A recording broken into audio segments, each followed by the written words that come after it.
ഈ കൊലപാതകം പലതുകൊണ്ടും കേരളത്തെ പിടിച്ചു കുലുക്കിയ ഒരു സംഭവമാണ്. ഞാൻ ഇറങ്ങി വന്ന് നിന്നെയൊക്കെ ശവപ്പെട്ടിക്കകത്ത് കയറ്റുമെന്ന് ഒരു വാചകം പറഞ്ഞിട്ട് അവൻ കോടതിയിലേക്ക് കയറി പോകുന്നത്. ഒരു ദിവസം രാവിലെ ഒരാൾ എന്നെ കാണാൻ വന്നു. എന്നെ മനസ്സിലായെന്ന് ചോദിച്ചു. ഞാൻ പറഞ്ഞില്ല. റെനി ജോർജ്.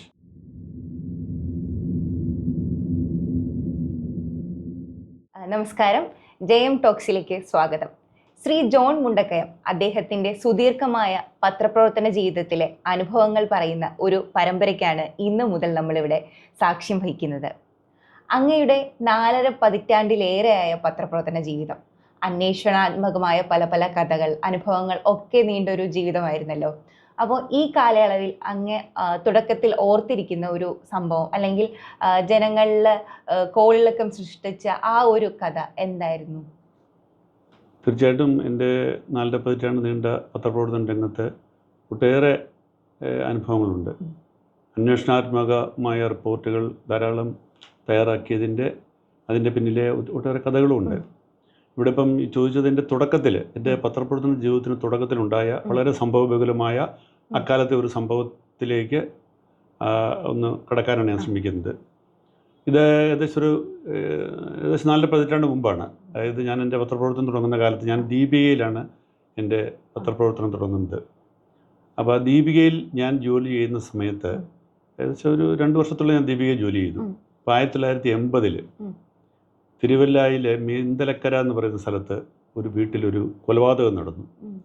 അത് കരിക്കൻവില്ല വധക്കേസ് എന്നാണ് അറിയപ്പെടുന്നത്.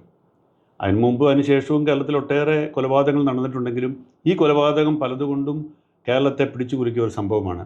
കാരണം ഇതിനൊരു സംഭവ പരമ്പര തന്നെ ഉണ്ടായി. എനിക്ക് തോന്നുന്നു ഏകദേശം ഒരു 1/4 നൂറ്റാണ്ടോളം ഈ സംഭവം കേരളത്തിൻ്റെ രാഷ്ട്രീയ പത്രപ്രവർത്തന ചരിത്രത്തിൽ വീണ്ടും വീണ്ടും ചർച്ച ചെയ്യപ്പെട്ട ഒരു സംഭവമാണ്. അപ്പോൾ എന്താണ് ഈ കരിക്കിൻവില്ല കൊലപാതകം, അല്ലെങ്കിൽ എന്തായിരുന്നു അന്ന് നടന്ന സംഭവം എന്ന് സാറിന് ഓർമ്മിക്കാൻ പറ്റുമോ? തീർച്ചയായിട്ടും. കരിക്കൻവില്ല കൊലക്കേസ് എന്ന് പറയുന്നത് മീന്തലക്കര എന്ന് പറയുന്ന ആ തിരുവല്ലയ്ക്കടുത്തുള്ള ഗ്രാമത്തിലെ ഒരു വീട്ടിൽ ഗൾഫിൽ നിന്നൊക്കെ തിരിച്ചു വന്ന ഒരു ഫാമിലി താമസിക്കുന്ന ഒരു വീടാണ്. ഒരു ദിവസം രാവിലെ അവിടെ ആ ദമ്പതികൾ കൊല്ലപ്പെട്ടു എന്നുള്ള വാർത്തയാണ് തിരുവല്ല നഗരം കേൾക്കുന്ന ഞെട്ടിപ്പിക്കുന്ന വാർത്ത.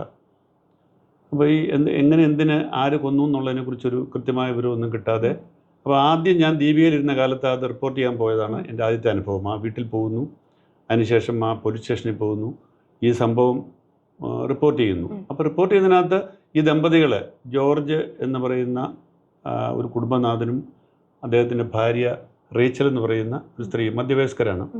അവർ കുട്ടികളൊന്നുമില്ല, അവർ തിരിച്ചവിടെ വന്നു, ഒരു നല്ലൊരു വീടൊക്കെ പണിത് അവിടെ താമസിക്കുന്നു. അതാണ് കരിക്കൻവില്ല എന്നാണ് ആ വീടിൻ്റെ പേര്. ഇതിനുശേഷം ഇവർ ഈ കൊല്ലപ്പെട്ടതിൻ്റെ വാർത്ത വലിയ ഒരു വാർത്തയായിട്ട് കേരളം മുഴുവൻ മാധ്യമങ്ങൾ റിപ്പോർട്ട് ചെയ്തൊരു വാർത്തയാണ്. കാരണം എന്തിനു കൊല്ലപ്പെട്ടു എന്നുള്ളതിനെക്കുറിച്ച് ആ സമയത്ത് യാതൊരു സൂചനയും ഇല്ലായിരുന്നു. പിന്നീട് തുടർന്നുള്ള ദിവസങ്ങളിൽ നടത്തിയ അന്വേഷണത്തിൽ അറിഞ്ഞ ഒരു കാര്യം, അവിടുത്തെ ജോലിക്കാരിയായ ഗൗരി എന്ന് പറയുന്ന ഒരു സ്ത്രീ, അവർ പറഞ്ഞു ഇന്ന് രാത്രി മദ്രാസിലെ മോനും കൂട്ടുകാരും ഇവിടെ വരുന്നുണ്ട് എന്ന് വീട്ടിൽ നിന്ന് ജോലി കഴിഞ്ഞ് പോകാൻ നേരത്ത് വീട്ടമ്മയായി റേച്ചിൽ പറഞ്ഞു എന്ന് ഈ ജോലിക്കാരി പറയുന്നു. ഈ ഒരു വാചകത്തെ പിടിച്ചാണ് പിന്നെ പോലീസ് അതിനെക്കുറിച്ച് അന്വേഷണം നടത്തിയത്. അങ്ങനെ അന്വേഷണം നടത്തിയിട്ട് പിന്നെ പെട്ടെന്ന് ഒരു ദിവസം കാണുന്ന ഒരു വാർത്ത മലയാള മനോരമ പത്രത്തിൽ, ഞാനന്ന് ദീപികയിലാണ് വർക്ക് ചെയ്യുന്നത്, മലയാള മനോരമ പത്രത്തിൽ ഒരു വലിയ വാർത്ത, മദ്രാസിൽ നിന്ന് മദ്രാസിലെ മോനും കൂട്ടുകാരും അറസ്റ്റിലായി എന്ന് പറഞ്ഞു. വേറെ പത്രങ്ങളൊന്നുമില്ല, മനോരമയുടെ എക്സ്ക്ലൂസീവ് ആയിരുന്നു. ആ വാർത്ത വന്നതോടുകൂടി പിന്നെ അത് വീണ്ടും അത് ആളിക്കത്തി. അപ്പോൾ അന്ന് ഞാൻ കോട്ടയത്ത് വർക്ക് ചെയ്യുന്നത്, ഈ സംഭവം നടക്കുന്ന തിരുവല്ലയില്ല. ഇത് റിപ്പോർട്ട് ചെയ്യാൻ വേണ്ടി ദീപികയിൽ നിന്ന് ഞാൻ വരുന്നു, മറ്റു പത്രക്കാരും പല സ്ഥലങ്ങളിൽ നിന്നായിട്ട് വരുന്നു റിപ്പോർട്ട് ചെയ്യാനായിട്ട്. ഞങ്ങൾ പോലീസ് സ്റ്റേഷനിലെത്തുന്നു. അപ്പോൾ അറിയുന്ന സംഭവം ഈ പ്രതികളെ അറസ്റ്റ് ചെയ്തുകൊണ്ട് അവരുമായിട്ട് പോലീസ് തിരുവല്ലയിലേക്ക് വരികയാണ്. അപ്പോൾ ഞാനവിടെ ചെല്ലുമ്പോൾ അന്ന് അവിടുത്തെ അസിസ്റ്റന്റ് കമ്മീഷണർ എന്ന് പറയുന്നത് പിന്നീട് വളരെ കുറ്റാന്വേഷണ രംഗത്ത് പ്രശസ്തനായ സിബി മാത്യു IPS ഉദ്യോഗസ്ഥനാണ്. എൻ്റെ സീനിയറായിട്ട് SB കോളേജിൽ പഠിച്ചാണ്.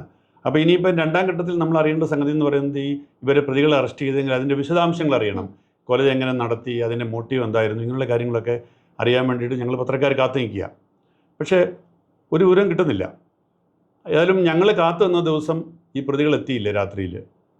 അതിന് പിറ്റേ ദിവസം പിന്നെ പത്രങ്ങളിൽ മനോരമയിൽ വീണ്ടും വാർത്ത വരുന്നു, വാഹനം കേടായി, പ്രതികൾ എത്തിയില്ല എന്ന് പറഞ്ഞു. അപ്പോഴും മനോരമയുടെ എക്സ്ക്ലൂസീവ് വാർത്തയാണ്, മറ്റു പത്രങ്ങൾ കിട്ടുന്നില്ല. അന്നത്തെ കാലത്ത് ഈ മൊബൈലൊന്നും ഇല്ലാഞ്ഞ കാലമായതുകൊണ്ട് മനോരമ അങ്ങനെ 2 ദിവസം തുടർച്ചയായിട്ട് എക്സ്ക്ലൂസീവ് വാർത്തകൾ അടിച്ചിരിക്കുകയാണ്. അപ്പം ദീപിക എന്ന് പറയുന്ന കുറച്ചുകൂടി ചെറിയൊരു പത്രമാണ്. ഞാൻ അതിൻ്റെ ലേഖകനായിട്ട് വീണ്ടും അവിടെ ചെല്ലുന്നു. എനിക്കിപ്പോൾ വളരെ നിരാശയുണ്ട്, നമുക്ക് വാർത്തകളൊന്നും കിട്ടുന്നില്ല. അപ്പോൾ ഏതായാലും പ്രതികളെ കൊണ്ടുവന്നു. അവരെ കൊണ്ടുവന്നത് പിന്നെ തിരുവല്ലയിലാണ്. തിരുവല്ലയിൽ പ്രതികളെ കൊണ്ടുവന്ന സമയത്ത് ഞാൻ ഈ സിബി മാത്യുവിനെയുള്ള മുൻ പരിചയം വെച്ചിട്ട് അദ്ദേഹത്തിൽ നിന്ന് എന്തെങ്കിലും വിവരം കിട്ടുമെന്ന് ശ്രമിച്ചിട്ട് അദ്ദേഹം സൗഹൃദവും ചിരിയൊക്കെ കാണിക്കുന്നില്ല, അതൊന്നും തരുന്നില്ല. അപ്പം ഈ വിജയമോഹൻ എന്ന് പറയുന്ന ഒരാളായിരുന്നു മനോരമയുടെ റിപ്പോർട്ടർ അക്കാലത്തെ. പുള്ളി ഒരു നല്ല റിപ്പോർട്ടറായിരുന്നു, എൻ്റെയൊക്കെ ഒരു റോൾ മോഡലായിരുന്നു പുള്ളി. അപ്പോൾ പുള്ളി ഈ പറയുന്ന പോലീസ് ഉദ്യോഗസ്ഥന്മാരുമായിട്ട്, പ്രത്യേകിച്ച് പ്രതികളെ അറസ്റ്റ് ചെയ്തുകൊണ്ട് ഉദ്യോഗസ്ഥന്മാരുമായിട്ട് നേരത്തെ ബന്ധവും സൗഹൃദവും ഉണ്ടായിരുന്നതുകൊണ്ട് അവരൊക്കെ പുള്ളിയെ മാറ്റി നിർത്തിയിട്ട് വിവരങ്ങൾ കൊടുക്കുന്നുണ്ട്. എന്നെപ്പോലെയുള്ള മറ്റു പത്രക്കാരൊക്കെ നിസ്സഹായരായിട്ട് നോക്കി നിൽക്കുന്നു. ഞങ്ങൾക്ക് പല വിവരങ്ങൾ കിട്ടുന്നില്ല, ഇതിൻ്റെ ഇൻസൈഡ് സ്റ്റോറി കിട്ടുന്നില്ല. ജനറലായിട്ട് അവർ ചില വിവരങ്ങൾ തരുന്നുണ്ടെങ്കിൽ പ്രതികളെ അറസ്റ്റ് ചെയ്തു, ഇവരെക്കുറിച്ച് കൂടുതൽ അന്വേഷണം നടത്തുകയാണെന്നൊക്കെ പറഞ്ഞു വരും. നമുക്കൊരു ഇൻസൈഡ് സ്റ്റോറി വേണം. അപ്പോൾ എനിക്ക് ഭയങ്കര വിഷമയുടെ ഇവരൊന്നും വിവരങ്ങൾ തരുന്നുമില്ല. അപ്പം എങ്ങനെ മനോരമ ബീറ്റ് ചെയ്യാം എന്നായി എൻ്റെ ആലോചന. അപ്പോൾ എൻ്റെ മനസ്സിൽ പെട്ടെന്ന് ഉദിച്ചൊരു സംഗതി, ഈ ഗൗരി എന്ന് പറയുന്ന സ്ത്രീയാണല്ലോ ഇതിൻ്റെ സൂചന നൽകിയത്. ഗൗരിയെ പോയി കണ്ടുപിടിച്ച്, ആരും ഗൗരിയെ കണ്ടിട്ടില്ല.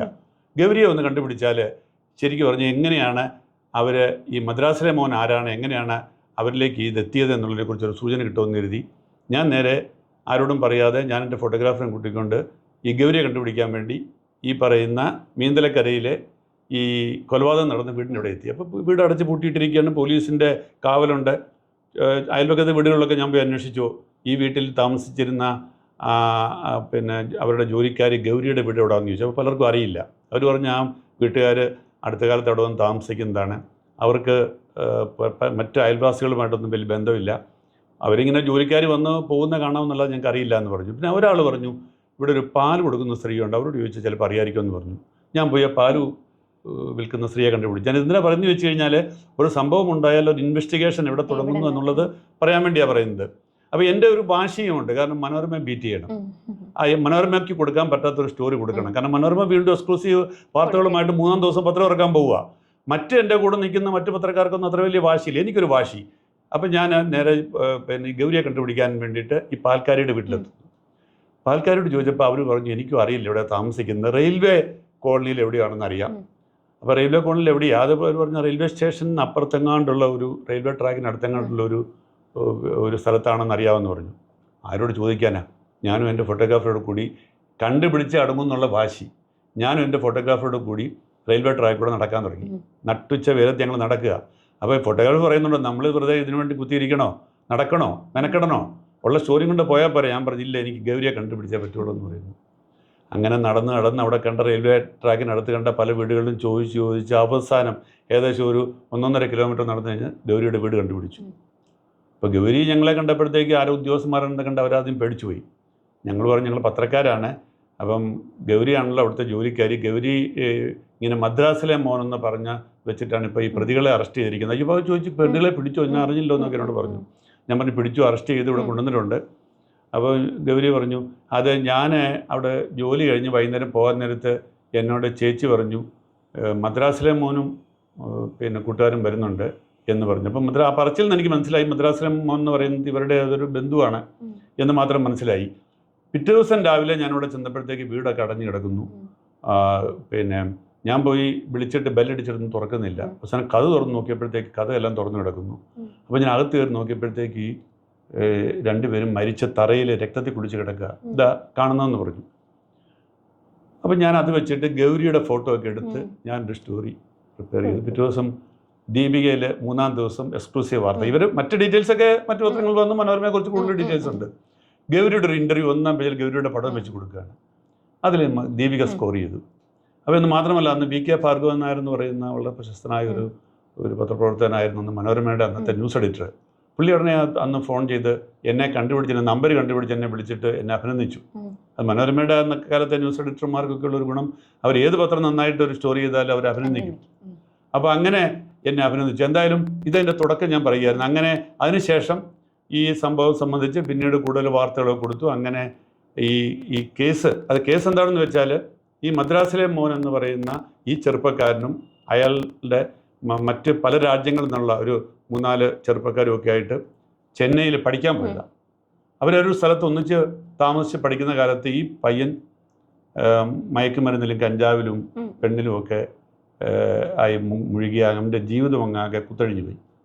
ഇവൻ വളരെ ഒരു കോയിൻസിഡൻസ് പറയാതെ ഈ ഈ റെനി ജോർജ് എന്നാണ് ഈ പയ്യൻ്റെ പേര്. റെനിയുടെ ഫാദർ എന്ന് പറയുന്നത് തിരുവല്ലയിലെ വളരെ അറിയപ്പെടുന്ന ഒരു പാസ്റ്ററാണ്. അപ്പോൾ ഒരു പാസ്റ്ററുടെ മകനാണെന്നുള്ളത് അതിൻ്റെ ഒരു ദുരന്തം. രണ്ടാമത്തേത് ഇവൻ വളരെ നല്ലൊരു കുടുംബത്തിൽ നിന്ന് പോയിട്ട് ഇങ്ങനെ തകർന്ന് തരിപ്പണമായെന്നുള്ളത് മറ്റൊന്ന്. അപ്പോൾ ഇങ്ങനെ ആണ് ഈ കഥ ആദ്യ ഭാഗം. അപ്പം ഇവൻ പറയുന്നു ഞങ്ങളിങ്ങനെ, അപ്പോൾ പിന്നെ അവൻ്റെ കുറ്റസമ്മതം നടത്തുന്നുണ്ട്. ആ കുറ്റസമ്മതം പോലീസിൻ്റെ മൊഴികളിലൊക്കെ ഉണ്ട്. അതിനകത്ത് പറയുന്നത് ഞങ്ങൾക്ക് മയക്കുമരുന്നും കഞ്ചാവും മേടിക്കാൻ വേണ്ടി കാശ് തികയാതെ വന്നപ്പോഴത്തേക്ക് എങ്ങനെ കാശുണ്ടാക്കാമെന്ന് ഞങ്ങൾ ആലോചിച്ചു. അപ്പോൾ എൻ്റെ ഒരു ആൻറ്റി തിരുവല്ലയിൽ ഇങ്ങനെ താമസിക്കുന്നുണ്ട്. അപ്പോൾ അവരെ കൊല്ലാൻ തീരുമാനിച്ചു. കൊല്ലാനല്ല, അവിടെ പോയി കൊള്ളയടിക്കാനാണ് തീരുമാനിച്ചത്. പക്ഷേ ചെന്ന് കഴിഞ്ഞപ്പോൾ കൊല്ലേണ്ടി വന്നു. അപ്പോൾ അവരെ കൊന്നിട്ട് അവരുടെ സ്വർണ്ണാഭരണങ്ങളും അവിടെ രൂപയൊന്നും കിട്ടിയില്ല, സ്വർണ്ണാഭരണങ്ങളും ഒക്കെ ആയിട്ട് ഞങ്ങൾ പോരുകയായിരുന്നു. അങ്ങനെ ഞങ്ങൾ തിരിച്ച് വന്നു. ആ സ്വർണ്ണമൊക്കെ വിറ്റു. ഞങ്ങൾ വീണ്ടും കഞ്ചാവും മയക്കുമരുന്നൊക്കെ മേടിച്ച് അങ്ങനെ ഞങ്ങൾ കഴിയുകയായിരുന്നുള്ള അവൻ കുറ്റസമ്മതം നടത്തി. അതിൻ്റെ പേര് കേസായി. ആ രണ്ടാമത്തെ എൻ്റെ അനുഭവം എന്ന് പറഞ്ഞാൽ ഞാനപ്പോഴത്തേക്ക് ദീപികയിൽ നിന്ന് മനോരമയിലെത്തി. ഏകദേശം ഒരു 5-6 മാസം കഴിഞ്ഞു അതിനിടയ്ക്ക്. അപ്പം അപ്പം ഞാൻ ദീപികയിൽ മനോരമയിൽ ഞാൻ റിപ്പോർട്ടറാണ്. റിപ്പോർട്ടറിന് ട്രെയിനി ആയിട്ട് വർക്ക് ചെയ്യുക. ആ സമയത്ത് കോടതിയിൽ ഇവനെ കൊണ്ടുവരുമ്പോൾ ഇവനെ വിചാരണ തടവുകാരനായിട്ട് അവിടെ വരുമ്പം ഇവനെ കൊണ്ടുവരുമ്പോൾ അത് റിപ്പോർട്ട് ചെയ്യാൻ വേണ്ടിയിട്ട് ഞാൻ തന്നെയാണ് പോകുന്നത്. അപ്പോൾ ഒരേ പ്രതി തന്നെ വീണ്ടും ഒന്നിലേറെ പത്രങ്ങളിലായിട്ട് എൻ്റെ ജീവിതത്തിലേക്ക് വീണ്ടും വരിക. അപ്പം ഞാൻ റെനിയെ കാണാൻ വേണ്ടി റിപ്പോർട്ട് ചെയ്യാൻ വേണ്ടി പോവുകയാണ്. അപ്പം അന്ന് എൻ്റെ കൂടെ ഉണ്ടായിരുന്നത് പിന്നീട് ഒരു വലിയ ദുരന്തത്തിലൂടെ മരിച്ച ഒരു മാധ്യമരംഗത്തെ അല്ലെ ഫോട്ടോഗ്രാഫി വാർത്താ മാധ്യമരംഗത്തെ പത്രപ്രവർത്തന രംഗത്ത് തന്നെ ഒരു ഹീറോ ആയി മാറിയ വിക്ടർ ജോർജ്. അതിനുശേഷം കുറേ വർഷങ്ങൾക്ക് ശേഷമാണ് ഉരുൾപൊട്ടൽ മരിക്കുന്നത്. അപ്പോൾ വിക്ടർ ജോർജ് ഞാനും കൂടിയാണ് റിപ്പോർട്ട് ചെയ്യാൻ പോകുന്നത്. അപ്പോൾ റെനി വളരെ വയലൻ്റാണ്. റെനി പോലീസുകാരായിട്ട് സഹകരിക്കുന്നില്ല. ഒന്നാമത്തെ കഞ്ചാവും ഇതൊക്കെ കിട്ടാതെ വരുന്നതിൻ്റെ അസ്വസ്ഥയുണ്ട്. ഇതൊക്കെ കഴിച്ചുകൊണ്ടിരുന്നതാണ്. ഗൗരി പറഞ്ഞ കഥയിൽ നിന്നാണല്ലോ മദ്രാസിലെ മോൻ എന്ന പ്രതിയിലേക്ക് വിരൽ ചൂണ്ടിയത് പോലീസിന്. പക്ഷെ എങ്ങനെയാണ് അവർക്ക് റെനി ജോർജിലേക്ക് എത്താൻ സാധിച്ചത്? കാര്യം ഈ 2 ദമ്പതികളും മരിച്ചു കഴിഞ്ഞു. അപ്പോൾ മദ്രാസിലെ മോൻ എന്നൊരാൾ അല്ലാണ്ട് എങ്ങനെയാണ് റെനി ജോർജിലേക്ക് പോലീസിന് എത്താനായിട്ട് സഹായിച്ചതെന്ന്? അതൊരു നല്ല ചോദ്യമാണ്. അത് പിന്നീട് ഞാൻ സിബി മാത്യുവിൽ നിന്ന് അത് മനസ്സിലാക്കി. സിബി മാത്യു തന്നെയാണ് കേസ് അന്വേഷിച്ചത്. അപ്പോൾ അദ്ദേഹം പറഞ്ഞത് റെനി ജോർജ് എന്നുള്ള പേര് കിട്ടി. പക്ഷേ റെനി ജോർജ് ആരാണ് എന്താണെന്ന് അന്വേഷിച്ചിട്ട് ഒരു പിടിയും കിട്ടുന്നില്ല. പലയിടത്തും അന്വേഷിച്ചു. പക്ഷേ കാരണം ഇവർ മരിച്ചു പോയതുകൊണ്ട് ഇവരുടെ ആരാണ്, ബന്ധുക്കളാണോ സുഹൃത്തുക്കളാണോ ഒരു പിടിയില്ല. അയൽവാസികളായിട്ടൊരു ബന്ധമില്ലാത്തതുകൊണ്ട് അവർക്കും അറിയില്ല. ബന്ധുക്കളോട് ചോദിച്ചിട്ട് അവർക്കും കൃത്യമായിട്ടും പറയാൻ കഴിയുന്നില്ല. പക്ഷേ അതിൻ്റെ ഒരു ക്ലൂ കിട്ടിയത് ഈ കേസിൻ്റെ അന്വേഷണത്തിൽ ഈ ബ്ലഡിൽ പതിഞ്ഞ ഈ കൊലപാതകിയുടെ ഷൂസിൻ്റെ പാട് പോലീസിന് കിട്ടി. അത് വെച്ച് പോലീസ് ഈ ഷൂ ഏതാണെന്ന് അന്വേഷിച്ചു. അപ്പോൾ തിരുവല്ല അന്വേഷിച്ചപ്പോഴത്തെ അവിടെ ഒന്നും അങ്ങനെ ഒരു ഷൂ അവൈലബിൾ അല്ല. കോട്ടയത്ത് അന്വേഷിച്ചിട്ട് അവിടെ അവൈലബിൾ അല്ല. കേരളം മുഴുവൻ അന്വേഷിച്ചിട്ട് കിട്ടിയില്ല. അവസാനം ഇതൊരു പുതിയ മോഡേൺ ഷൂ ആണെന്ന് കണ്ടെത്തി. ഇത് മെട്രോ സിറ്റികളിൽ മാത്രമേ ഉള്ളൂ എന്ന് കണ്ടെത്തി. അപ്പോൾ ഒരു കാര്യം ബോധ്യമായി, ഇന്ത്യയിലെ ഏതെങ്കിലും ഒരു മെട്രോ സിറ്റിയിൽ നിന്നാണ് ഈ കൊലയാളി വന്നിരിക്കുന്നതെന്ന് മനസ്സിലായി. അങ്ങനെയാണ് ഇത് മദ്രാസിലേക്ക് അന്വേഷണം നീളാൻ കാര്യം. അപ്പം മദ്രാസിലേക്ക് അന്വേഷണത്തിന് പോകുന്ന സമയത്ത് അന്വേഷിച്ചു മദ്രാസിൽ ഇവരുടെ ബന്ധുക്കൾ ആരെങ്കിലും താമസിക്കുന്നുണ്ടോ എന്ന്. അങ്ങനെയാണ് ഈ മദ്രാസിലെ മോൻ എന്ന് പറയുന്ന റെനി ജോർജിലേക്ക് ഇതെത്തിയെന്നാണ് സിബി മാത്യു അന്ന് പറഞ്ഞത്. അതൊരു വളരെ ഇൻട്രസ്റ്റിംഗ് ആയിട്ടുള്ള ഒരു കാര്യം. ഇന്നത്തെ പോലെ അത്രയും ടെക്നോളജി ഒന്നും വളർന്നിട്ടില്ലാത്തൊരു കാലത്ത് ഒരു അന്വേഷണ ഉദ്യോഗസ്ഥന്റെ ഒരു ക്യൂരിയോസിറ്റി കേരള പോലീസിനെ നമ്മൾ അഭിനന്ദിച്ചേ പറ്റൂ ഈ ഒരു കാര്യത്തിൽ. എത്ര വയസ്സുണ്ടായിരുന്നു റെനി? അന്ന് എനിക്ക് തോന്നുന്നു ഒരു 22 വയസ്സാണോ, അത്രേ ഉള്ളൂ. അത്രയും ഉണ്ടോയെന്ന് സംശയമാണ്. അപ്പോൾ കോടതിയിലേക്ക് കൊണ്ടുവരികയാണ്. അപ്പം വിക്ടർ ഫോട്ടോ എടുക്കാൻ പോയപ്പോഴത്തേക്ക് റെനി ഇങ്ങനെ കൈവിലങ്ങ് വെച്ചാണ് കൊണ്ടുവരുന്നത്. ഈ കൈവിലങ്ങ് വെച്ചിട്ട് ഇവന് ക്യാമറയ്ക്കിട്ടൊരു ഇടിയാണ്. എന്നിട്ട് പുള്ളി പറയുന്ന ഡയലോഗ് ഞാൻ ഇപ്പോഴും ഓർക്കുന്നുണ്ട്. ഞാൻ ഇറങ്ങി വന്ന് നിന്നെയൊക്കെ ശവപ്പെട്ടിക്കകത്ത് കയറ്റുമെന്ന് ഒരു വാചകം പറഞ്ഞിട്ട് അവൻ കോടതിയിലേക്ക് കയറിപ്പോകുന്നത്. അത് മനോരമയിലാന്ന് പിറ്റേ ദിവസം ഞാനൊരു ബോക്സ് വാർത്തയായിട്ട് കൊടുത്തിരുന്നു. റെനി ഇപ്പോഴുടെ ശൗര്യം ഇപ്പോഴും തീരുന്നില്ല, ഫോട്ടോഗ്രാഫറെ ആക്രമിക്കാൻ ശ്രമിച്ചു എന്നും പറഞ്ഞ്. അപ്പോൾ അങ്ങനെ അത് 2ാം ഭാഗം. അത് കഴിഞ്ഞിട്ട് ഞാൻ മനോരമയുടെ തിരുവനന്തപുരം ലേഖകനായിട്ട് തിരുവനന്തപുരത്ത് എത്തുന്നു. എപ്പോഴത്തേക്ക് വർഷം 1 കഴിഞ്ഞു. ഏകദേശം 87-ലാണ് ഞാൻ ഇവിടെ എത്തുന്നത്. ഇത് നടക്കുന്നത് 80-81 കാലത്ത്, 5 വർഷം കഴിഞ്ഞു. അങ്ങനെ വന്ന് ഞാനിവിടെ വരുന്ന കാലത്ത് ഈ നമ്മൾ ഈ ദൈനംദിന വാർത്തകൾക്കപ്പുറത്തേക്ക് പുതിയ വാർത്തകൾ ഉണ്ടാക്കാൻ വേണ്ടിയുള്ള ഒരു ത്വരയുണ്ട് നമുക്ക് പത്രക്കാർക്ക്. അപ്പോൾ അങ്ങനെ ഒരു പുതിയ വാർത്തകൾ കണ്ടെത്താനുള്ള ശ്രമത്തിൻ്റെ ഭാഗമായിട്ട് ഞാൻ ഒരിക്കൽ ആലോചിച്ചു, സെൻട്രൽ ജയിലിൽ കിടക്കുന്ന വളരെ നൊട്ടോറിയസ് ആയിട്ടുള്ള തടവുകാർ, ഏറ്റവും വലിയ വളരെയേറെ വിവാദം സൃഷ്ടിച്ച വളരെയേറെ കുപ്രസിദ്ധമായ കേസുകൾപ്പെട്ട പ്രതികളെ വെറുതെ കാണുക, എന്നിട്ട് അവരെ ഇൻ്റർവ്യൂ ചെയ്തിട്ട് വാർത്ത കൊടുക്കുക. അന്ന് അത് സാധ്യമായിരുന്നു. അന്ന് നമ്മൾ പോയി സൂപ്രണ്ടിനെ കണ്ട സൂപ്രണ്ട് ഇവരെ കാണാനായിട്ടൊരു അപ്പോയിൻമെൻറ്റ് തരും, ഇവർ നമ്മുടെ അടുത്ത് അയക്കും, നമ്മളോട് സംസാരിക്കും. അങ്ങനെ അന്ന് ഉണ്ടായിരുന്ന പ്രധാനപ്പെട്ട പ്രതികളായിരുന്നു ജൂളി വധക്കേസിലെ പ്രതി രവിയച്ചൻ, പിന്നെ ഏറ്റുമാനൂർ വിഗ്രഹമോഷണ കേസിലെ പ്രതി സ്റ്റീഫൻ, പിന്നെ ഈ ഇദ്ദേഹം. അപ്പോൾ ഞാൻ തന്നെ ഒന്നിലേറെ തവണ റിപ്പോർട്ട് ചെയ്ത ഒരു സംഭവമായതുകൊണ്ട് എനിക്ക് ഈ റെനിയെ കാണാൻ വളരെ താല്പര്യമുണ്ടായിരുന്നു. അപ്പോൾ ഞാൻ റെനിയുടെ അപ്പോയിൻമെൻറ്റ് മേടിച്ചു, റെനിയെ കാണുന്നു. അതിനുശേഷം മറ്റുള്ളവരെയും കാണുന്നുണ്ട്. അപ്പോൾ റെനിയെ കണ്ടപ്പോൾ എനിക്കുണ്ടായ ഏറ്റവും വലിയ ഒരു വളരെ അവിശ്വസനീയമായ ഒരു സംഭവം എന്ന് പറഞ്ഞാൽ, ഞാൻ നേരത്തെ കണ്ട ആ ക്രൂരനായ ക്ഷുഭിതനായ ആ റെനിയല്ല ഞാൻ കണ്ടത്. വളരെ ശാന്തനായ സൗമ്യനായ പശ്ചാത്താപ വിവശനായ റെനിയെ ഞാനിവിടെ കാണുക തടവറയിൽ. 6-7 വർഷങ്ങൾ കടന്നുപോയി. അപ്പം ഞാൻ റെനിയോട് പറഞ്ഞു, എന്നെ ഓർമ്മയുണ്ടോ? പുള്ളി പറഞ്ഞില്ല, ഓർമ്മയില്ല. നമ്മൾ 2 തവണ കണ്ടിട്ടുണ്ട്. ഒന്ന് തിരുവല്ലായി വെച്ച് പോലീസ് സ്റ്റേഷനിൽ നിങ്ങളെ അറസ്റ്റ് ചെയ്ത് കൊണ്ടുവരുമ്പോൾ ഞാനിവിടെ ഉണ്ട്. രണ്ടാമത് നമ്മൾ തമ്മിൽ കാണുന്നത് കോടതിയിൽ നിൽക്കുമ്പോഴാണ്. കോടതി വെച്ച് നിങ്ങളുടെ ഫോട്ടോഗ്രാഫറെ ബലം കൈകൊണ്ട് ഇടിക്കാൻ ശ്രമിച്ച ഓർമ്മയുണ്ടെന്ന് ചോദിച്ചു. അതെനിക്ക് ഓർമ്മയില്ലാന്ന് പറഞ്ഞു. അപ്പോൾ ഞാൻ പറഞ്ഞു, എന്നാൽ ഇങ്ങനെയൊക്കെ സംഭവങ്ങൾ നിങ്ങളുടെ ജീവിതത്തിലുണ്ട്. അപ്പോൾ എന്നോട് പറഞ്ഞു, ഞാനിപ്പോൾ നിങ്ങൾ അന്ന് കണ്ട റെനിയല്ല, ഞാനിപ്പോൾ പുതിയ റെനിയ. ഞാൻ ചോദിച്ചു, എന്താ നിങ്ങൾക്കുണ്ടായ മാറ്റം? ഞാൻ എൻ്റെ കുറ്റം തിരിച്ചറിയുകയും ഞാൻ അതിൽ പശ്ചാത്തപിക്കുകയും ചെയ്തു. ഞാൻ പുതിയൊരു മനുഷ്യനായിട്ട് ജീവിക്കാൻ ആഗ്രഹിക്കുകയാണ്. അപ്പോൾ എനിക്കത് ആദ്യം വലിയ വിശ്വാസമായില്ല. കൊലയാളികൾ അവരുടെ ഒരു തന്ത്രമായിട്ട് ഞാൻ കരുതിയോളം തരും. ഞാൻ പറഞ്ഞു, നല്ല കാര്യം, അങ്ങനെയാണ്, എന്താ മാറ്റത്തിന് കാരണം?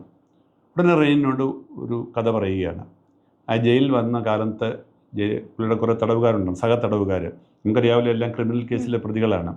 ഇവർ വന്നു കൂടിയിട്ട് ഇവരെല്ലാം കൂടി ഇവർക്ക് അവിടെ അതിനകത്ത് കഞ്ചാവ് കിട്ടണം, പിന്നെ മദ്യം കിട്ടണം, അങ്ങനെ പലതും കിട്ടണം. അപ്പോൾ അവിടെയുള്ള വാർഡന്മാരെയൊക്കെ മണിയിടിച്ച്, പക്ഷെ അവർക്ക് കാശ് കൊടുക്കണം.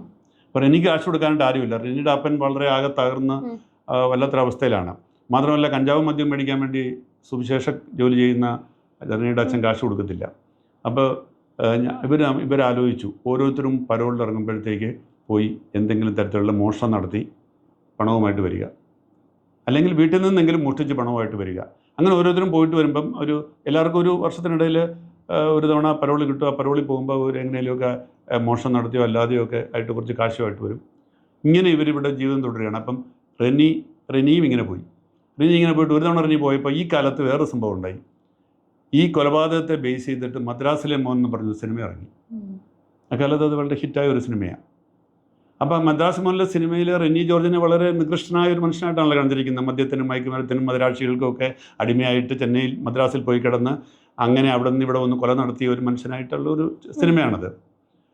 അപ്പം റെനിയോട് ആരോ പറഞ്ഞു കൊടുത്തു, റെനിയുടെ കഥയായതുകൊണ്ട് റെനിക്ക് ഇതിനകത്ത് കോപ്പിറൈറ്റ് ഉണ്ട്, അതുകൊണ്ട് കേസ് കൊടുക്കണമെന്ന് പറഞ്ഞു. റെനി പറഞ്ഞു, കേസൊന്നും കൊടുക്കണ്ട, ഞാൻ കത്തിയായിട്ട് അവനെ പോയി കാണുമെന്ന് പറഞ്ഞു. റെനി പോയി ഈ പ്രൊഡ്യൂസറെ പോയി കണ്ടു. എൻ്റെ കഥയാണ് ഈ സിനിമയാക്കിയിരിക്കുന്നത്, എൻ്റെ അനുവാദം കൂടാതെ എനിക്ക് അന്ന് പുള്ളി 2 ലക്ഷം രൂപ വെച്ചു. 2 ലക്ഷം രൂപ വേണം, 2 ലക്ഷം രൂപ തന്നില്ലെങ്കിൽ ഞാൻ തന്നെ കുത്തി മലർത്തുമെന്ന് പറഞ്ഞു. അയാളാകെ പേടിച്ചു പോയി, കാരണം റെനിയല്ലേ. അപ്പോൾ അയാൾ അവസാനം സെറ്റിൽ ചെയ്ത് 60,000 രൂപയ്ക്ക് സെറ്റിൽ ചെയ്ത് 60,000 രൂപ അയാൾക്ക് കൊടുത്തു വിട്ടു. റെനി വളരെ ഹാപ്പി ആയിട്ട് വീണ്ടും തിരിച്ച് ജയിലിലെത്തി.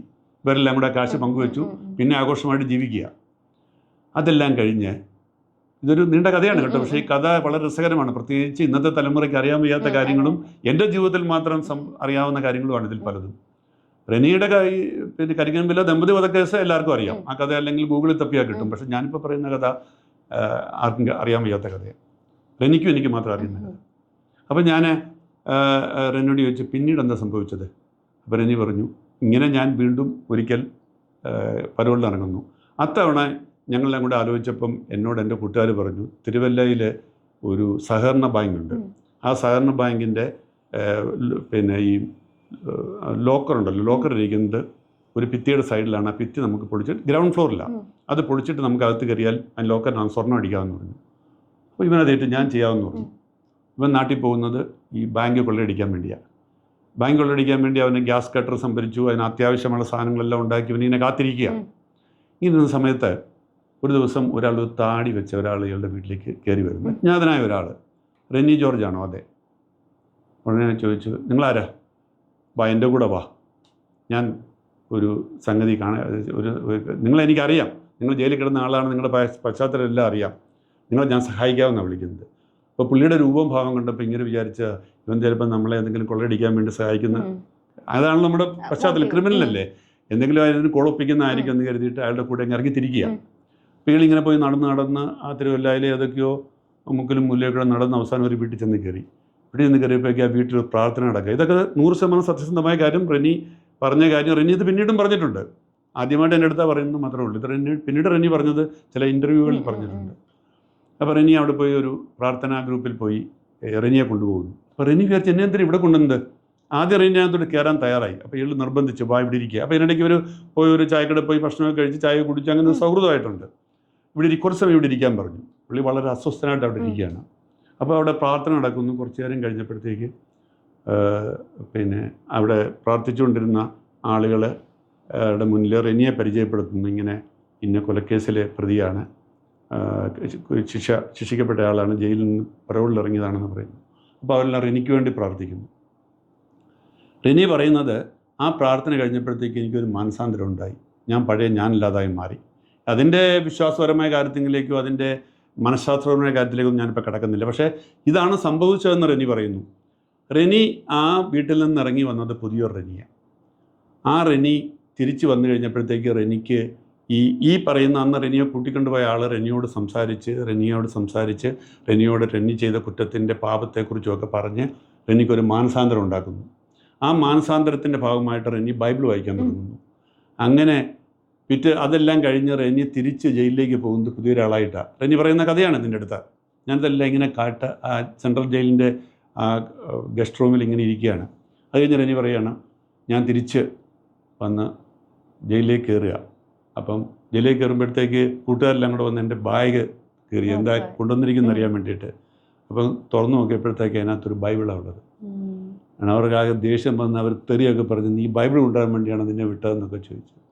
അവിടെ റെനിയുടെ പുതിയൊരു ജീവിതം തുടങ്ങുക. റെനി പിന്നെ ഒരു മാനസാന്തരപ്പെട്ട പശ്ചാത്താപവിവശനായ ഒരു റെനിയായിട്ട് മാറുന്നു. അതിനുശേഷം പിന്നെ റെനിയുടെ ജീവിതത്തിലുണ്ടാകുന്ന ഒരു സംഭവം എന്ന് പറയുന്നത് റെനിക്ക് ഒട്ടേറെ കത്തുകൾ വരുന്നു. റെനിയെ കുറ്റപ്പെടുത്തിക്കൊണ്ടും വിമർശിച്ചുകൊണ്ടും റെനിയെ ആശ്വസിപ്പിച്ചുകൊണ്ടും ഒക്കെ ആയിട്ട് കത്തുകൾ വരുന്നുണ്ട്. കാരണം റെനി ഒരു നൊട്ടോറിയസ് ആയിട്ടുള്ള ഒരു പ്രശസ്തനായ വ്യക്തിയാണല്ലോ, ഒരു കുപ്രസിദ്ധനായ വ്യക്തിയായതുകൊണ്ട് പുള്ളി കത്തെഴുതാനും ആളുകളുണ്ട്. ഒരു പെൺകുട്ടി ഒരു കത്തെഴുതുന്ന ആ പെൺകുട്ടിയുടെ പേര് നീന എന്നാണ് എൻ്റെ ഓർമ്മ. കുട്ടി അന്ന് ഗൾഫിലെവിടെയോ ഒരു സ്ഥലത്ത് നേഴ്സായിട്ട് ജോലി ചെയ്യുക. അപ്പോൾ ഈ കുട്ടിയുടെ കത്ത് റെനിക്ക് വളരെ ആത്മാർത്ഥതയോടുള്ള കത്താണ്. ഇങ്ങനെ നിങ്ങളൊരു പാസ്റ്ററുടെ മകനാണെന്നറിയാം, നിങ്ങൾ ഇങ്ങനൊരു കൊലപാതകത്തിൽ പ്രതിയായെന്നറിയാം, പക്ഷേ നിങ്ങളെക്കൊണ്ട് ചെയ്യിച്ചത് മയക്കുമരുന്നും മദ്യമൊക്കെ ആണെന്നറിയാം, അതുകൊണ്ട് മാനസാന്തരപ്പെടണമെന്നൊക്കെ പറഞ്ഞു. അപ്പോൾ റെനി അതിന് മറുപടി എഴുതുന്നു, ഞാനിപ്പോൾ മാനസാന്തരത്തിൻ്റെ വഴിയിലാണെന്നും പറഞ്ഞു. അങ്ങനെ ഇവർ മാനസികമായിട്ട് അടുക്കുന്നു. അങ്ങനെ ഇവർ തമ്മിൽ എഴുത്തുകൂത്ത് നടക്കുന്നു. അതിനുശേഷം അടുത്ത പരോളിൽ പോകുമ്പോഴത്തേക്ക് ഈ പെൺകുട്ടി അവധിക്ക് വരുന്നു, ഇവർ തമ്മിൽ വിവാഹം നടക്കുന്നു. പിന്നെ റെനി ഭർത്താവായ റെനിയായിട്ടാണ് ജയിലിൽ വരുന്നത്. അപ്പോൾ ഞാനീ കാണുമ്പോഴത്തേക്ക് ഈ കഥകളെല്ലാം നടന്നിരിക്കുന്നു, പക്ഷേ ഇതൊന്നും പുറത്താരും അറിയുന്നില്ല എന്ന് മാത്രമേ ഉള്ളൂ. അവർ റെനിയുടെ ഈ കഥയെല്ലാം വെച്ച് ഞാൻ മനോരമയിലൊരു സ്റ്റോറി കൊടുത്തു. 1-ാം പേജിൽ തന്നെ സ്റ്റോറി വന്നു. റെനി പശ്ചാത്താപ വിവശനായ ആ തലക്കെട്ടി ഞാൻ മറന്നുപോയി, മാനസാന്തരപ്പെട്ട ഒരു റെനിയായിട്ടാണ് ജയിലിൽ ജീവിക്കുന്നതെന്നും പറഞ്ഞു. അതിനുശേഷം പിന്നീട് ഉണ്ടായൊരു സംഭവം എന്ന് പറയുന്നത് ഏകദേശം ഒരു 5-6 വർഷം കൂടെ കഴിഞ്ഞപ്പോഴത്തേക്ക് റമേഷിനെ കിട്ടി റെനി ജയിലിൽ വിമുക്തനാവുകയാണ്. ഒരു ദിവസം രാവിലെ ഒരാൾ എന്നെ കാണാൻ വന്നു. അപ്പോൾ കണ്ടപ്പോൾ എനിക്ക് പെട്ടെന്നൊരു മുഖപരിചയമുണ്ട്. എന്നെ മനസ്സിലായെന്ന് ചോദിച്ചു. ഞാൻ പറഞ്ഞില്ല. റെനി ജോർജ് എന്ന് പറഞ്ഞപ്പോൾ എനിക്ക് പെട്ടെന്ന് മനസ്സിലായി. ഞാൻ പറഞ്ഞു എനിക്ക് മനസ്സിലായി, മദ്രാസിലെ മോൻ അല്ലെന്ന് ചോദിച്ചു. അതെ. ഞാൻ ചോദിച്ചു എങ്ങനെയാണ് ഇപ്പോൾ ഇവിടെ വരാൻ കാര്യം? എൻ്റെ വിചാരം ജയിലിൽ കിടക്കുകയല്ലേ. എന്നെ മോചിപ്പിച്ചു. അപ്പോൾ എനിക്ക് ഭയങ്കര സർപ്രൈസായി. ഇവിടെ പുള്ളി ജയിൽ മോചനായിരിക്കുന്നു, ഞാനത് അറിഞ്ഞില്ല. അപ്പോൾ എന്നോട് പറഞ്ഞു ഇനി എന്താ ചെയ്യാൻ പോകുന്നത്? ഞാൻ ചോദിച്ചു ഇനി എന്താ ചെയ്യാൻ പോകുന്നത്? അപ്പോൾ പുള്ളി പറഞ്ഞു ഞാനിനി പുതിയൊരു ജീവിതം നയിക്കാൻ പോവാം, ഞാൻ സുവിശേഷ വേല ചെയ്യാൻ പോവാണ്. പക്ഷേ വെറുതെ ബൈബിൾ പ്രസംഗിക്കാൻ വേണ്ടിയല്ല പോകുന്നത്. ഞാൻ എൻ്റെ ഭാര്യയും കൂടെ കൂടി എങ്ങനെ എൻ്റെ ജീവിതം ഇനി, ഞാൻ വലിയൊരു കുറ്റം ചെയ്തൊരു മനുഷ്യനാണ്, ഒരു കൊല ചെയ്തൊരു മനുഷ്യനാണ്. ഇനി എൻ്റെ ജീവിതം എങ്ങനെ മനുഷ്യൻ നന്മ ചെയ്യാൻ വേണ്ടി ഉപയോഗിക്കാം എന്നുള്ളത് ചിന്തിക്കുക. ഞാൻ പറഞ്ഞു വളരെ നല്ല കാര്യമാണ്. കാരണം നിങ്ങൾ ചെയ്ത കുറ്റത്തിനുള്ള ശിക്ഷ നിങ്ങൾ അനുഭവിച്ചു കഴിഞ്ഞു, നിങ്ങൾ ജയിലിൽ കിടന്ന് ഇത്രയും കാലം. ഇനി നിങ്ങൾക്ക് നിങ്ങൾക്ക് പക്ഷേ മനസ്സിൽ നിങ്ങളുടെ കുറ്റബോധം എപ്പോഴും ഉണ്ടാവും. കോടതിയുടെ മുന്നിലോ അല്ല നിയമത്തിന് മുന്നിലോ നിങ്ങളിപ്പോൾ കുറ്റവാളിയല്ല, നിങ്ങൾ ശിക്ഷിക്കപ്പെട്ട് കഴിഞ്ഞു, അല്ല ശിക്ഷ അനുഭവിച്ചു കഴിഞ്ഞു. പക്ഷേ നിങ്ങളുടെ ബാക്കിയുള്ള ജീവിതത്തിൽ നിങ്ങൾ ജനനന്മയ്ക്ക് വേണ്ടി പ്രവർത്തിക്കുന്നെങ്കിൽ തീർച്ചയായിട്ടും അതൊരു വലിയ കാര്യമാണെന്ന് പറഞ്ഞു. അതിനുശേഷം പോയ ശേഷം പിന്നെ ഒരിക്കൽ എന്നെ വിളിച്ചിട്ട് പറഞ്ഞു, ഞങ്ങളിപ്പം ബാംഗ്ലൂരിലാണ്.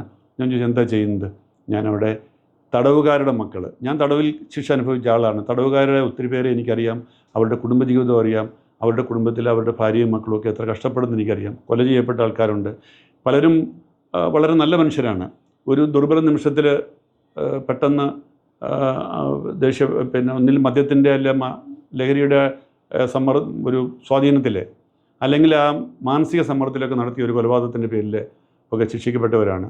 പക്ഷേ അവരൊക്കെ പിന്നീട് കുറ്റബോധവും പശ്ചാത്താപമൊക്കെ ഉണ്ടായവരാണ്. പക്ഷെ അവരുടെ മക്കൾ സഫർ ചെയ്യുന്നു. അതുകൊണ്ട് ഈ തടവുകാരുടെ മക്കളെ ഞാൻ താമസിപ്പിച്ച് അവർക്ക് വേണ്ടി ജീവിക്കാൻ പോകാമെന്ന് പറഞ്ഞു. അപ്പം ഞാൻ ചോദിച്ചതിനുള്ള കാശ് വേണ്ട, വരുമാനം എവിടുന്ന?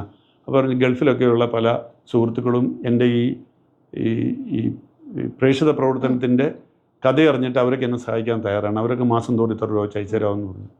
അങ്ങനെ അദ്ദേഹം ബാംഗ്ലൂരിലെ ഒരു സ്ഥലത്ത്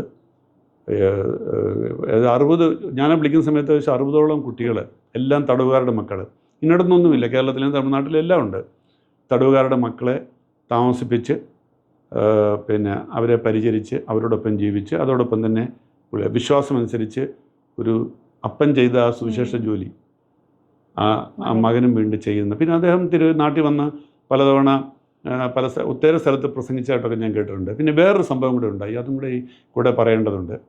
ഇതിനുശേഷം കുറേ വർഷങ്ങൾ കഴിഞ്ഞിട്ട് എനിക്കൊന്ന് ഈ നൂറ്റാണ്ട് 2000-ൻ്റെ ആരംഭകാലത്തൊരിക്കൽ ഈ കേസിലെ ഈ ശിക്ഷിക്കപ്പെട്ട റിനി ജോർജ്, ഈ കേസ് അന്വേഷിച്ച സെബി മാത്യു, ഈ കേസ് റിപ്പോർട്ട് ചെയ്ത ഞാൻ, ഈ 3 പേരും പിന്നെ വേറൊരു പത്രപ്രവർത്തകൻ, അന്ന് ദീപികയുടെ എൻ്റെ സഹപ്രവർത്തകനായിരുന്ന ദേവപ്രസാദ്, ഞങ്ങൾ 4 പേരും കൂടെ ഒരു ചാനൽ ചർച്ചയിൽ ഒന്നിച്ച് ഇരിക്കുന്നു. അത് ആ ചാനൽ സെലക്ട് ചെയ്തതാണ്. ഈ 4 പേരെ സെലക്ട് ചെയ്തു. ഞങ്ങൾ 4 പേരുണ്ട്. അപ്പം സെബി മാത്യു ആണ് അന്വേഷിച്ച ആൾ, ഞാൻ റിപ്പോർട്ടർ ജോർജ്, റിനി ജോർജ്. ഇപ്പം ഇവരിവിടെ ഇരുന്നിട്ട് പുള്ളിയുടെ ഈ കുറ്റം ഏറ്റു പറഞ്ഞിട്ട് പുള്ളി പറഞ്ഞാണ് എന്നോട് നേരത്തെ പറഞ്ഞൊരു വാചകമാണ്, എന്നെ കണ്ടെത്തിയത് വഴി, ഞാനെന്ന് പറഞ്ഞ കുറ്റവാളിയെ കണ്ടെത്തിയത് വഴി കേരളത്തിലെ ഏറ്റവും പ്രഗത്ഭനായ പോലീസ് ഓഫീസറാണ് ഇരിക്കുന്നത് സെബി മാത്യു എന്ന് പറയുന്നത്. എൻ്റെ റിപ്പോർട്ട് ഒരിക്കൽ മാത്രമല്ല, എന്നെ പിന്തുടർന്ന് എൻ്റെ ജീവിതത്തിലെ ആദ്യത്തെ എൻ്റെ മോശമായ അവസ്ഥയും പിന്നീടുള്ള എൻ്റെ മാനസാന്തരപ്പെട്ട എൻ്റെ അവസ്ഥയും റിപ്പോർട്ട് ചെയ്ത ഒരു റിപ്പോർട്ടർ എന്ന നിലയിലാണ് ഞാൻ ശ്രീ ജോൺ സാറിനെ കാണുന്നത്.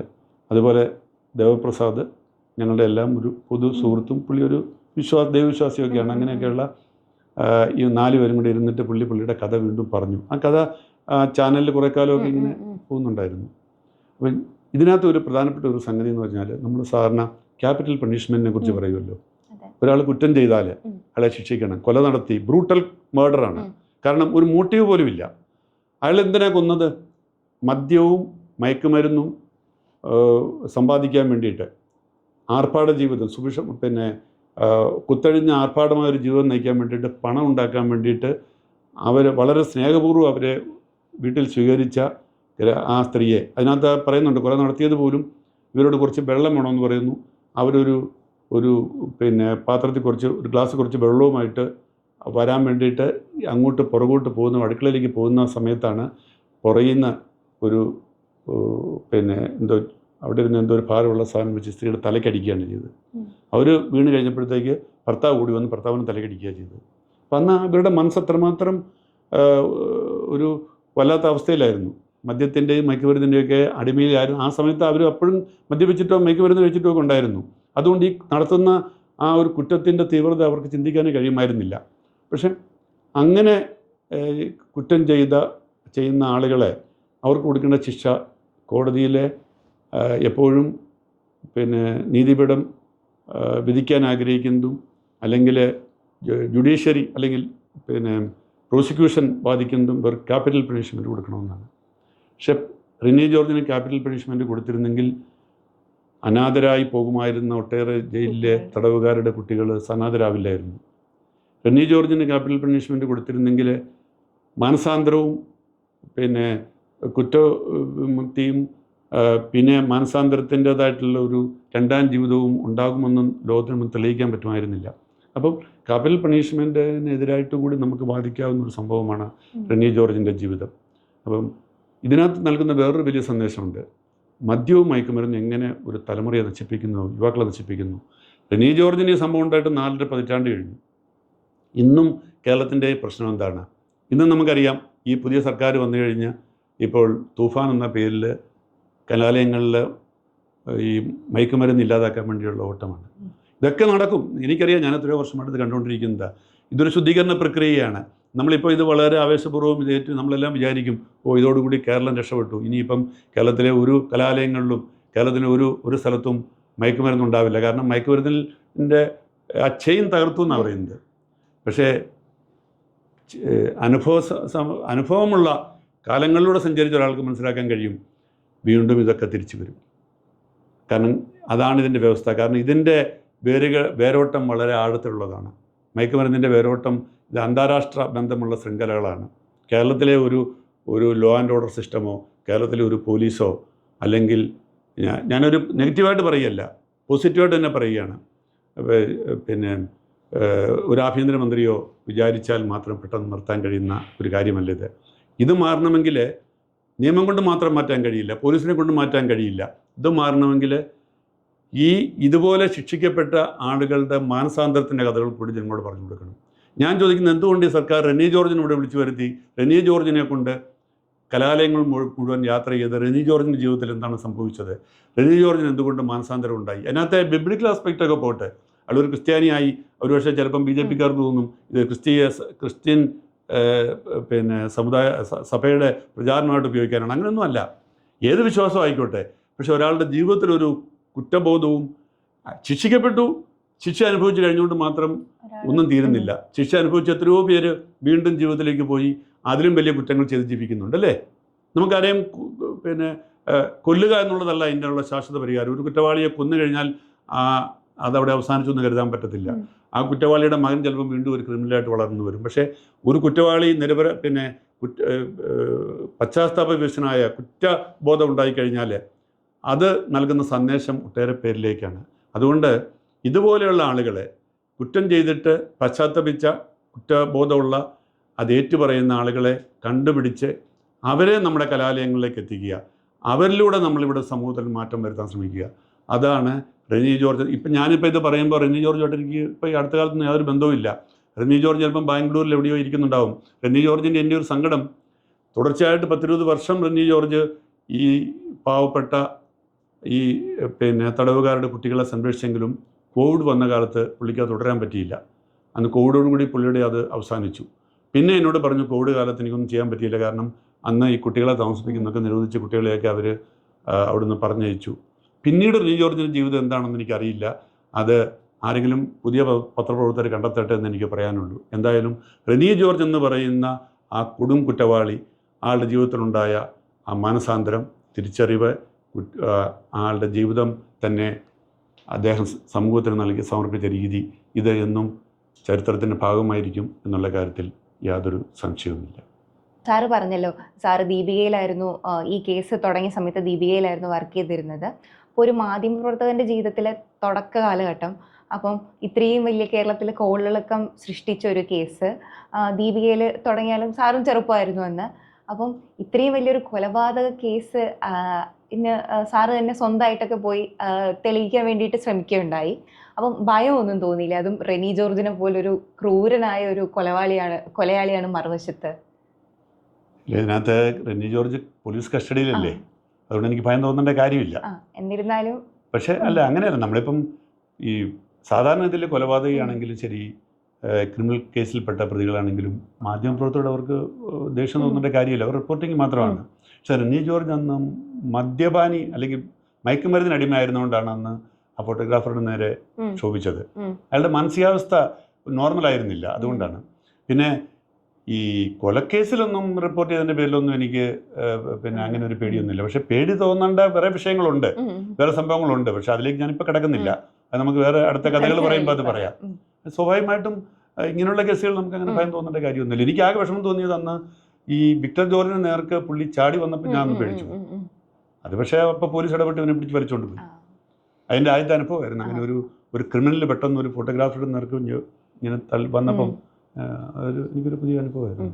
ഒരു 4.5 പതിറ്റാണ്ട് ഏറെ നീണ്ട മാധ്യമ പ്രവർത്തനം, സാറിന്റെ തന്നെ കരിയർ ബ്രേക്ക് ആയ ഒരു സ്റ്റോറി ആയിരുന്നില്ലേ ഇത്? കരിയറിലെ ഒരു ബ്രേക്ക് എന്ന് പറയാം. കാരണം എനിക്ക് തുടക്കത്തിൽ മനോരമയെ വെല്ലുവിളിച്ചുകൊണ്ട് ദീപികയിൽ എനിക്കൊരു സ്റ്റോറി കൊടുക്കാൻ കഴിഞ്ഞു. അത് മനോരമ ശ്രദ്ധിച്ചു. അതാണ് എനിക്ക് സന്തോഷമുള്ളൊരു കാര്യം. അപ്പം ദീപിക സാറിന് ഇതിൽ ഇങ്ങനെയൊരു കോമ്പറ്റീഷനൊന്നും മനോരമയായിട്ട് മത്സരത്തിനൊന്നും പോകുന്നൊരു പത്രമല്ല. ഇതെൻ്റെ ഒരു പേഴ്സണൽ വാശിയാണ്. എനിക്ക് തോന്നുന്നില്ല ഇന്നത്തെ ചെറുപ്പക്കാരൊന്നും ഇത്രമാത്രം സ്ട്രെയിൻ എടുത്ത് പോകുമെന്ന് എനിക്ക് തോന്നുന്നില്ല. അത് നമുക്ക് തോന്നിയിടാ. അപ്പം ആ ഒരു ഏജൻറ്റി ഉണ്ട് കേട്ടോ. ഒരുപക്ഷെ ഇന്നാണെങ്കിൽ ഞാൻ ഇത്രയൊന്നും സ്ട്രെയിൻ ചെയ്യത്തില്ല, ഇന്നാണെങ്കിൽ ചെയ്യത്തില്ല. പക്ഷെ അന്ന് എനിക്കതൊരു വാശിയായിരുന്നു. അല്ലെങ്കിൽ ആ നട്ടുച്ചയ്ക്ക് വെയിലും കൊണ്ട് ഞാൻ ഫോട്ടോഗ്രാഫറെ കൂട്ടിക്കൊണ്ട് ഇത്രയും നടന്നു പോയി ഈ ആളെ കണ്ടുപിടിച്ച് ഇൻ്റർവ്യൂ കൊടുത്തിട്ട് എനിക്കെന്താ കാര്യം? ഇന്നാണ് ആളെ ചിന്തിക്കുന്നത്, വേറെ പണിയില്ലേ എന്ന് ചിന്തിക്കും. അന്നത്തെ നമ്മുടെ ഒരു ത്രില്ലായിരുന്നു അത്. ത്രില്ല് ആ ജോലിയിൽ നിന്ന് കിട്ടുന്ന ശമ്പളമല്ല, ആ ജോലിയിൽ നിന്ന് കിട്ടുന്ന ത്രില്ല്. എന്തായാലും ഗൗരി എന്നൊരു സ്ത്രീ കാരണം കേസ് തെളിയിച്ച കഥ മറ്റൊരു ഗൗരിക്ക് ഇന്ന് കേരളമാരും കേൾക്കാത്ത പല അനുഭവങ്ങളും തീർച്ചയായിട്ടും കേൾക്കാൻ പറ്റിയതിൽ എനിക്കും ഭയങ്കര സന്തോഷമുണ്ട്. ശരിയാണ്. പിന്നെ ഇതിനകത്ത് വേറെ സംഗതി നമ്മൾ ആലോചിച്ച് നോക്കണം. ഒരു സംഭവം ഉണ്ടാകുന്നു, ഒരു പത്രക്കാരൻ റിപ്പോർട്ട് ചെയ്യുന്നു, ആ റിപ്പോർട്ട് പിന്നെ അങ്ങനെയുള്ള ഒത്തിരി സംഭവങ്ങളുണ്ടാവും. പക്ഷേ ആദ്യം കൊലപാതകം റിപ്പോർട്ട് ചെയ്യുന്നു, രണ്ടാമത് ആ പ്രതിയെ അറസ്റ്റ് ചെയ്തുകൊണ്ട് വരുമ്പോൾ അത് റിപ്പോർട്ട് ചെയ്യുന്നു, അതിലും അത്ഭുതമൊന്നുമില്ല. പക്ഷേ മൂന്നാമത് ആ പ്രതിയെ കോടതി ഹാജരാക്കുമ്പോൾ മറ്റൊരു പത്രത്തിൽ ജോലി ചെയ്തുകൊണ്ട് അത് റിപ്പോർട്ട് ചെയ്യുന്നു. അത് വിക്ടർ ജോർജിനെ പോലെ പ്രശസ്തനായ ഒരു ഫോട്ടോഗ്രാഫർ കൂടെ ഉണ്ടാവുക, അതിലും അത്ഭുതമില്ലാന്ന് വെക്കാം. കാരണം അടുത്തടുത്ത കാലത്ത് നടന്ന സംഭവങ്ങൾ 1-2 വർഷം. പക്ഷെ ഇതെല്ലാം കഴിഞ്ഞ് വീണ്ടും ആൾ ജയിലിൽ കിടക്കുന്നു, ജയിലിൽ പോയി ആളെ കാണുക, ആളുടെ മാനസാന്തരത്തിൻ്റെ കഥ അറിയുക. ഇതൊക്കെ എനിക്ക് തോന്നുന്ന ഒരു പത്രപ്രവർത്തന ജീവിതത്തിലെ വളരെ വളരെ അപൂർവമായ ഒരു സംഗതിയാണ്. അതെല്ലാം ഉപരി ഗൗരി എന്നൊരാൾ വീണ്ടും ഇത്രയും വർഷത്തിന് ശേഷം എന്നെ ഈ കാര്യത്തിന് വേണ്ടി ഇൻ്റർവ്യൂ ചെയ്യുന്നുള്ളതും ഒരു കാലത്ത് കാത്തുവെച്ച ഒരു ആകസ്മികതയായിട്ട് കാണാം. എനിക്കും അതിലേറെ സന്തോഷം. നമ്മൾ പുതുതലമുറയൊക്കെ അറിഞ്ഞിരിക്കേണ്ട ഒരു കഥയായിട്ടാണ് എനിക്കും സംസാരിച്ചപ്പോൾ തോന്നിയത്. കാര്യം ഞങ്ങളൊന്നും കേട്ടിട്ടില്ലാത്തൊരു കഥയാണ് കരിക്കിൻ വില്ല. അതും റിനി ജോർജ് എന്നൊരു പേര് കേട്ടിട്ടുണ്ടെങ്കിലും ഈ ബാക്ക്ഗ്രൗണ്ടിൽ നടന്ന കഥ എന്താണെന്ന് അറിയാൻ പറ്റി. അതും ഒരു മാധ്യമപ്രവർത്തകന്റെ ജീവിതത്തിൽ എവിടുന്ന് തുടങ്ങി എവിടം വരെ അവസാനിച്ചു എന്നത് എന്തായാലും വളരെ ഒരു കൗതുകം ഉണർത്തിയ ഒരു കഥയായിരുന്നു. എന്തായാലും സാറിൻ്റെ ജീവിതത്തിൽ ഇനിയും ഇങ്ങനെയുള്ള ഒട്ടനവധി അനുഭവങ്ങൾ ഞങ്ങൾക്കും നമ്മുടെ പ്രേക്ഷകർക്കും അറിയാൻ താല്പര്യമുണ്ട്. അടുത്ത അനുഭവത്തിനായി നമുക്ക് കാത്തിരിക്കാം. Thank you.